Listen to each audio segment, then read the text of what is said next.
So now what we have all of these outlets, media outlets, whereby we don't need them. As I said, it's no longer the public's only source of information.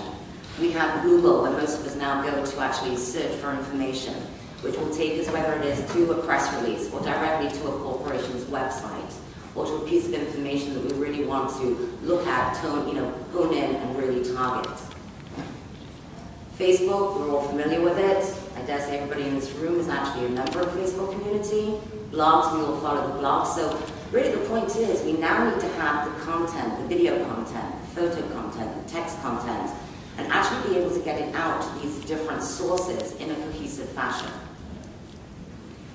We're all familiar as well with this model, marketing, PR, advertising, it's all morphing. So what do? I mean, we're all PR professionals sitting in this room, but sometimes we may be asked to butt in on marketing activities or cross over into advertising. The bottom line is we all want direct access and relationships with the consumer. You want to engage with those audiences. You want to figure out how to do viral messaging effectively. And of course, we've all talked about analytics and ROI. At the end of the day, you're accountable. You have to provide some measurement of how this discourse and how you've been interacting in this community can be effectively measured. We've sort of coined a phrase, we've said, this is about ARC. And what does ARC stand for? You want to access your audiences through multi-channel distribution. You want to reach them with dynamic multimedia content. At this point in time, most companies have some form of video content. You have photos, you have white papers. You'd be amazed, as one of the speakers earlier on said, how much information is already out there that you don't necessarily have to then go and spend hundreds of thousands of dollars creating actual content. And importantly, you want to be able to connect, interact, transact, and engage with those audiences. We've never had this opportunity before. Before, if you think about the 6 p.m. news, could you actually say to somebody, please come here, press this button, and buy this product from me? Well, we do have that opportunity today. It gives you a much more direct line straight to the pocket of the consumer and to get the mind share of the consumer as well. Lots of ways information can go out. Lots of different pieces. You can have video that can be put onto YouTube. We can have photos that can go through the AP wires. We can connect with blogs. But how about if you're actually able to combine all of those information, all that information together, have all those assets in one place? I think as PR professionals, many of us are very concerned with being able to control messaging. And we're also very nervous about social media and what happens in the social media sphere, that we will lose control of messaging. But now there are technologies out there and platforms that enable you to package everything up, almost like with a little bow around it, if you like, and send that out through viral distribution, through video distribution, straight to blogs, straight to media contacts, and have all the assets in one place so you can actually tell your story. And again, we mentioned with consumers, again, you'll be able to interact directly with them. They could be able to come and buy a product. They can comment. They can provide you with valuable feedback as well. What we've actually looked at in many cases are, we're all familiar with Brightcove players, and there's various players that you can actually download and put content into. But what you want, and the key point of this is, with any form of interactive player, you want something that's very simple and easy, both for consumers and blogs, to actually embed into their website, into their blog, into a social media page. You can use one of the main, wire companies, or even a do-it-yourself wire company, to send notifications out so that people know that this information is actually available.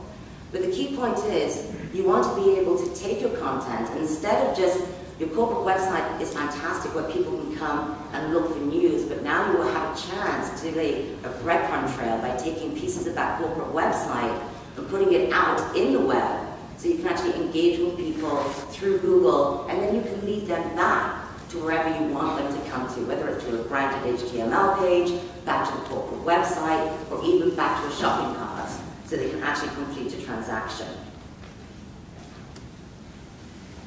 You can see here, this is just one example of how you can bundle up messaging. And again, we can look at technologies that can include videos, photos, white papers, links to documents, plus the all-important sharing mechanism as well. That share is very important because what you want to do once it's actually on a blog, you're going to have it out there. You're going to send it out to blogs, to fan sites, to news sites. So right now I have a vehicle that can actually get you connected to all those multi-distribution channels that you really want to target. And again, this can be updated as well. So as you have fresh content, it can actually be updated. Now, we were talking, and this is, if you think about it, this is your chance to almost have like the old video news release. Now you can package it up here too. Satellite media tour. Well, bloggers are now doing tours online. So now you can actually have an online tour. And again, what does this give you? What's the advantage of being able to do this? Well, if you think about a blog, and especially say mommy blogs, for instance, or lifestyle bloggers, they have great followers. They have very specific followers. Now you can go to a very niche market and really target the people that you're trying to communicate with. And it spreads through the web, viral communication. So you can see there are lots of various types of interactive campaigns that you can actually put together, whether it be for an airline, whether it's going to be for a healthcare company. We can use these as well in terms for interacting with IR. You can send out investor relation information. You can house your annual report and send it out. It's a way of being corporately responsible. If you think about it, the IR, instead of printing thousands and thousands and thousands of these huge reports, you can now send these out electronically. And I think really the takeaway point of this is that you now are able to communicate more directly. We don't need the media to the same extent that we need to. We can actually do it directly to consumers. Blogs are now the new media form as well. This also allows you to still retain that sense of control by being able to package up information and not have it mashed up, taken apart, and you lose control of that conversation. You also are able to get that feedback from the consumer about products, about product launch, whether it's negative or positive, you still want to actually have that. And of course, we've all heard and mentioned today about analytics and ROI. It's important. So you need to make sure you're using a platform that will give you some valid results. You can actually look many times on real-time information as to what is being said. You need to respond to the negative comments as well as the positive comments. And it really does help shape your outreach as you move forward. And then now as well to the corporate websites. You do need that corporate website. We can go around media, but media still want to have access to your content. They still want to, if you have done a video news release or a B-roll package, you want to make sure it is housed on a corporate website so it's easily accessible when somebody is looking for information, whether it be for a blog or whether it be for the 6 p.m. news. So there are lots of things you need to make sure that you do take account of. And so that old BNR and the old SMTs, we can still use those tools, but we're using them in different ways, and I think in more engaging ways that we've never had the opportunity to do so before, thanks to the technologies that are in fact out there.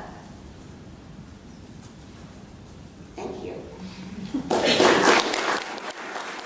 So as we queue up the microphones, I want to just give a couple questions to our great panelists today. Thank you for all their presentations.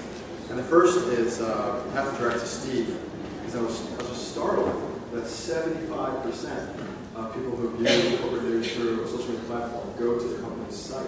And it begs the question, what do they find on the other end? Right, it's a good question. Hopefully they're finding, a lot of it is breaking news. So if you're on Twitter and you see Ford Motor Company releases a new vehicle or something happens with Ford, when they go to the newsroom, they really need to find more information that supports that, whether it's a video or pictures or something like that. What you don't want is for them to find nothing, because then they're going to go somewhere else, and then you've completely lost control over being able to shape and then kind of publish the message that they're looking for. You often speak about the evolution of corporate newsrooms. Would you sort of summarize the state of corporate newsrooms today? Are we sort of in the Neanderthal stage, the Homo sapien, or we're getting to the Borg stage?